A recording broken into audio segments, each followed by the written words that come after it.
Hello aspirants, welcome to Daily Chronicles by Abhiram Ias. So today, let's learn the most important topics from the Hindu, Indian Express and PIB. So the topics have been chosen for today's are, we'll be talking about the India Justice Report 2025 and also let's talk about Kuno National Park and Gandhi Life Wildlife Sanctuary, and let's talk about SC subcategorization which is brought first in Telangana state, and also let's talk about the Right to Information Act. Okay, chalo, let's start. The first article is about India Justice Report 2025, and according to this report, basically not even a single state or union territory have met their own reserved quotas for women in the police force. And also it is telling that 17% of the police stations in India do not have single CCTVs. Okay, and also out of 3 out of 10 police stations are even not having the women help desk. Okay, this is the report telling about. Now, in this context, let's see what is the report and what are the key findings of the report. Basically, it is the India Justice Report India Justice Report. Now, what you can see here, justice. It is giving the report in 4 criteria. One is prison, second is police, third is judiciary, and fourth is legal aid.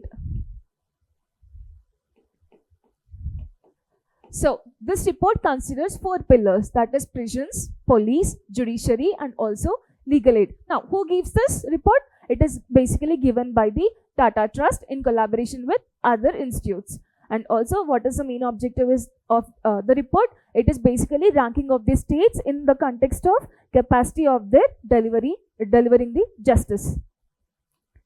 Now, if we see the top performers of if you see the top performers, first is Karnataka, second is Andhra Pradesh, third is Telangana, fourth is Kerala, and fifth is Tamil Nadu. If you see here, these are all the southern states, right? These are all southern states. And in top 3, 2 are Telugu speaking states, right? So Andhra Pradesh and Telangana are ranking second and third, and out of 5, all the 5 in top 5, all 5 are southern states. So first is Karnataka, second is Andhra Pradesh, third is Telangana.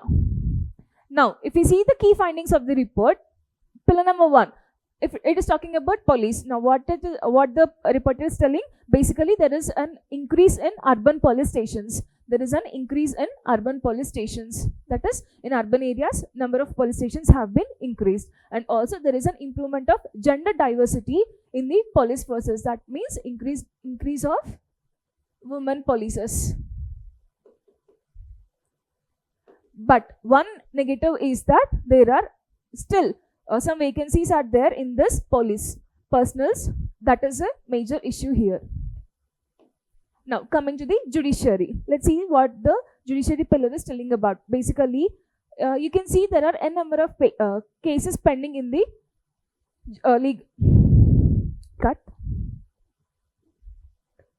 Now, coming to the second pillar, that is judiciary. You can see there are basically n number of cases pending in India. But the good news is, because of vacancy decreasing in subordinate judiciary, there can be faster delivery of justice. Why? Because of there is a decrease in the vacancies in the subordinate judiciaries, and also case clearance rate have been improving in many subordinate courts, and also budgetary allocations also being increased to the judiciary departments. That is why we may expect faster delivery of justice. And also, if we see the prisons decongestion efforts have been there have been prison decongestion also in the ways of open prisons. What is open prison? Less restriction of prisons for the criminals. Basically, keeping less restrictions. And also giving the freedom of video conferencing to talk with their persons. And also free legal aid is available already, but it is becoming more. And if we see the legal aid pillar, basically there is an expansion of paralegal voluntaries, and also appointment of legal aid secretaries are also showing the progress. And also one more thing is that Access to free legal aid is increasing. Access to free legal aid is increasing. So these are all the key important topics from the India Justice Report 2025. Now this report is very important for the mains perspective in Indian society and also with regards to the governance. And sometimes it may be asked in essays also, but we can't tell where it will be asked. But coming to the syllabus, it is mainly important for essays, Indian society and also governance. Chalo, let's see the next topic. Next topic is about Kuno National Park and Gandhi Sagar Wildlife Sanctuary. Why? Because panel gives the nod to shift the cheetahs from Kuno National Park to the Gandhi Sagar Wildlife Sanctuary. Now, we all know cheetah relocation has been happened, right? Cheetah relocation has been happened, and these cheetahs were introduced from South Africa to the India, and it was introduced in the Kuno National Park, right? Kuno National Park. And now, from this Kuno National Park, we want to shift the cheetahs for the Gandhi Sagar Wildlife Sanctuary. So in this context, let's talk about Kuno National Park and Gandhi Sagar Wildlife Sanctuary. Now, where is Kuno National Park located? It is located in the Madhya Pradesh. It is located in the Madhya Pradesh, where near the Vindhyan Hills. Near the Vindhyan Hills, and this basically Kuno National Park is located in Shiopur district. Shiopur district of Madhya Pradesh, near the Vindhyan Hills. And it is named after the Kuno river flowing there. Okay. Now further talking about Kuno National Park, here you can see it is located in the borders of Rajasthan and Madhya Pradesh. Here it is located, Kuno National Park. Okay. Now further, if we see the details, it has been given the status of national park in the year 2018. And what is the significance? Cheetah reintroduction. Okay, cheetah reintroduction has been happened. Why? Because it is similar to the Masai Mara National Park. Where is Masai Mara National Park? It is in South Africa, where cheetahs are being located. So basically, go Anna, bye. Untara kasepa వెళ్ళిపోతున్నారా? Okay.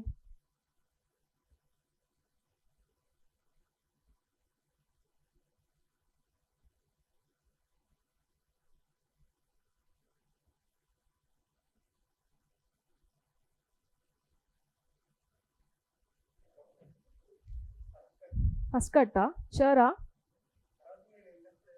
నాకు కూడా గుర్తులేదు. Okay. So basically, it is similar to the Masai Mara National Park of South Africa. That is why cheetahs have been reintroduced here. And further, if we see its vegetation, Kardai, Kar, Salai trees are being located. And the terrain, if we see, it is mostly like rocky terrain and mixed forest terrain. Now, there are, apart from cheetahs, there are also many other fauna, that is jungle cats and also sloth bears found here. Okay, this is above the Kuno National Park. The important points to remember is it is located in the Shiopur district near the Vindhyan Hills and in the Madhya Pradesh region. Further, if we talk about the Gandhi Sagar Wildlife Sanctuary, basically it is located in the Mandsaur district and Neemuch districts of Madhya Pradesh. Mandsaur and Neemuch districts of Madhya Pradesh, and it lies in the Katiyar Gir dry deciduous forest ecoregion. Okay, and here Chambal River is dividing this sanctuary. So basically, in Kuno National Park, Kuno River, and in Gandhi Sagar Wildlife Sanctuary, Chambal River is dividing the sanctuary. And also, if we see the significance, it is also somewhat similar to the Masai Mara National Park of South Africa. That is why the panel is telling that let us shift the cheetahs from Kuno National Park to the Gandhi Sagar Wildlife Sanctuary. So it has been identified as the second home for the cheetahs after the Kuno. Now, where these two are located? Remember, Kuno and Gandhi Sagar Wildlife Sanctuary are located in Madhya Pradesh. And they are similar to the Masai Mara National Park, same like the South Africa's.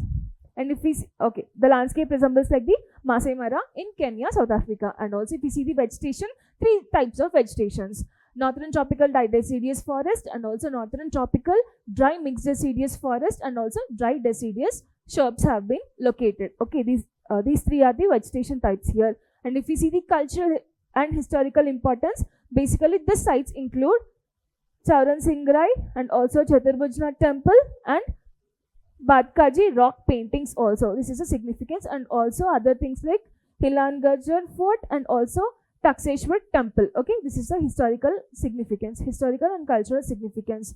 Again, let's see, it is located in the Mandsaur and Neemuch districts of Madhya Pradesh, and also it lies in the Kathiawar deciduous forest ecoregion, and where, in here, Chambal River is dividing the sanctuary, and it is identified as the second home for the cheetahs because the landscape resembles like the Masai Mara in Kenya. Now, further if we talk about the vegetation, it is having three types of vegetation, that is northern tropical dry deciduous forest, northern tropical dry mixed deciduous forest, and also dry deciduous shrubs. Okay. Here in Madhya Pradesh, Gandhi Sagar Wildlife Sanctuary is located here. Okay, in the in the Neemuch district of Madhya Pradesh. Now, it is also important to know about the other wildlife sanctuaries or national parks located in the Madhya Pradesh. So, they are Madhav National Park, Kanha National Park, Satpura National Park, Panna National Park, Fossil National Park, and also Sanjay National Park, Pench National Park, Bandhavgarh National Park, and also Van Vihar National Park. See, when any place is there in the news, that is, if you take for suppose national park, please to read the other national parks located in that states. So basically, if we see the national parks in Madhya Pradesh, apart from Kuno and Gandhi Sagar, what are the other? Madhav National Park, Kanha National Park, Satpura National Park, Panna National Park, Fossil National Park, Sanjay National Park, that is Sanjay Dubri National Park, Pench National Park, Bandhavgarh National Park, and also Van Vihar National Park.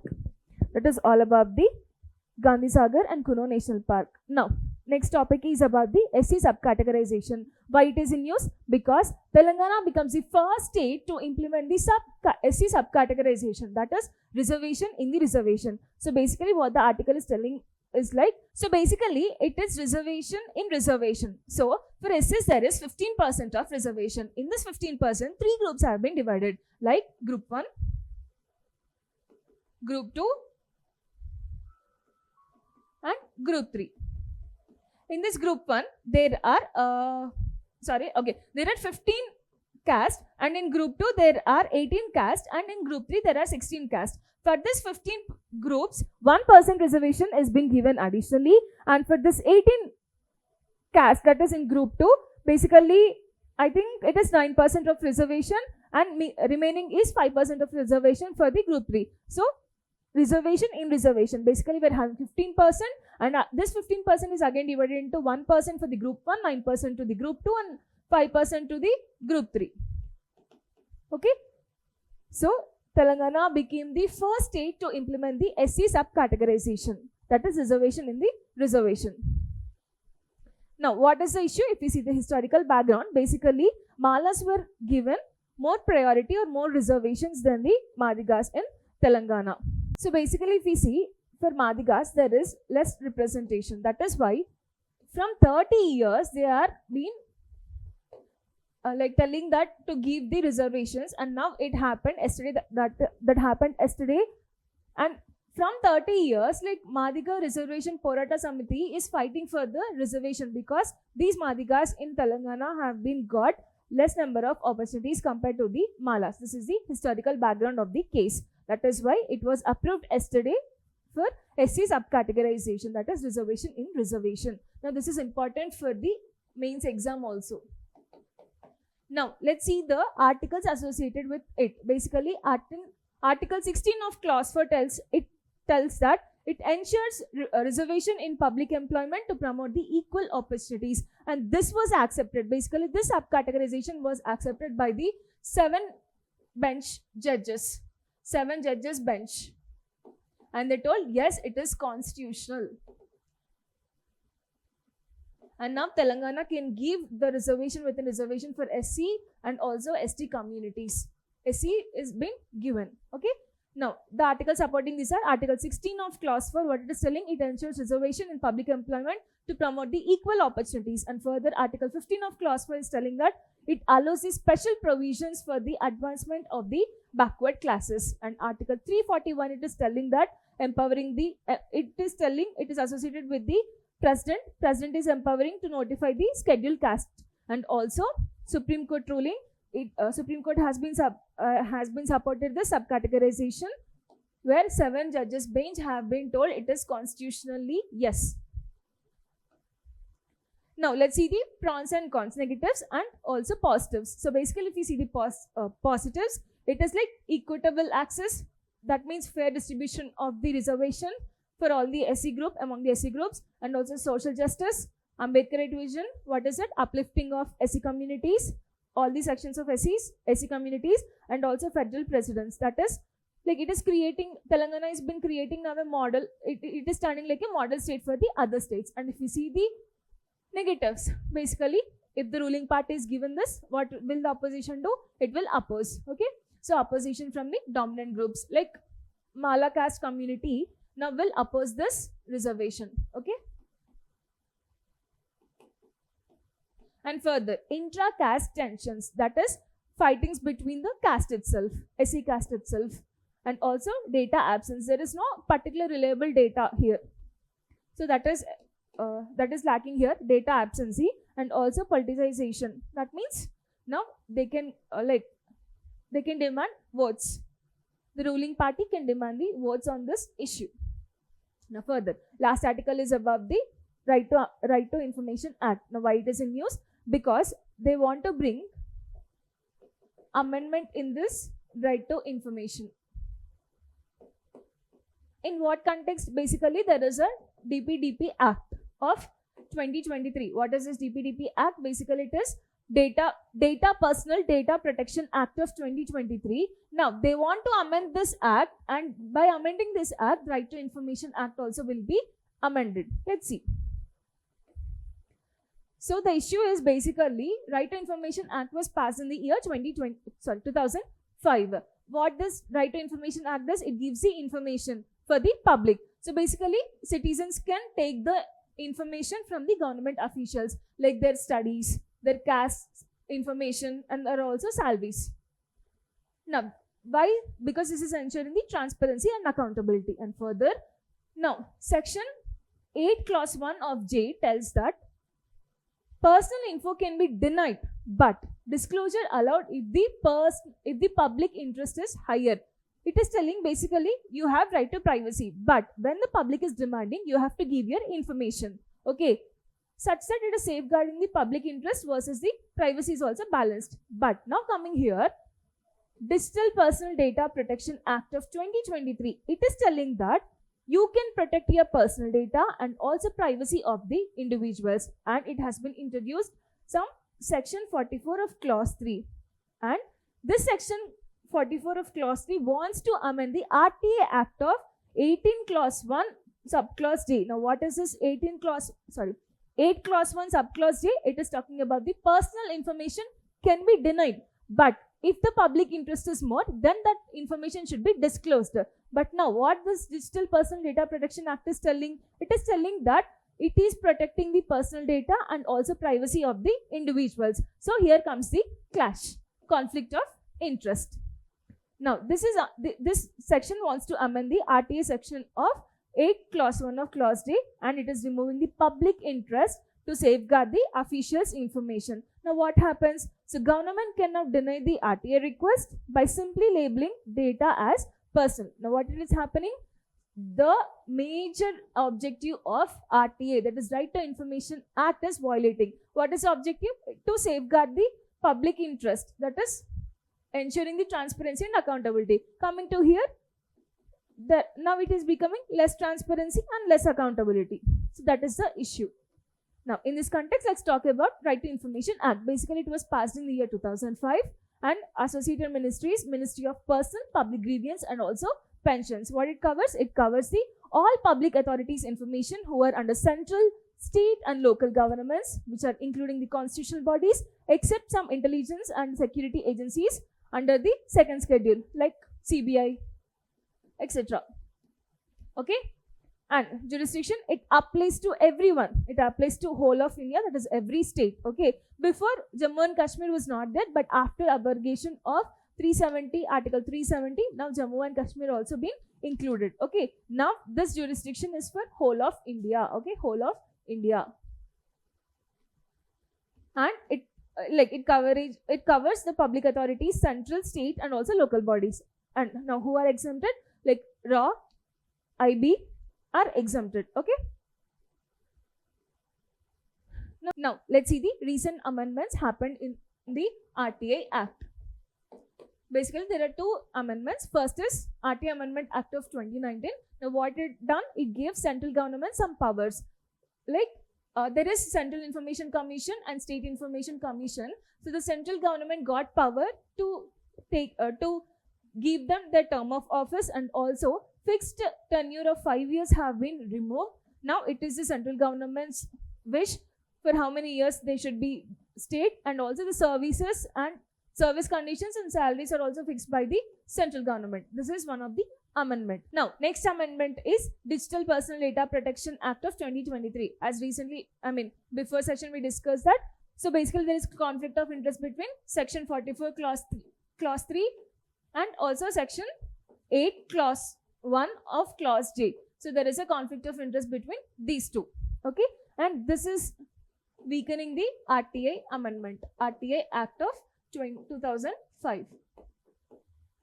That's all. Okay, so there are two amendments for this. One is RTI Amendment Act of 2019, and further it is Digital Personal Data Protection Act of 2023.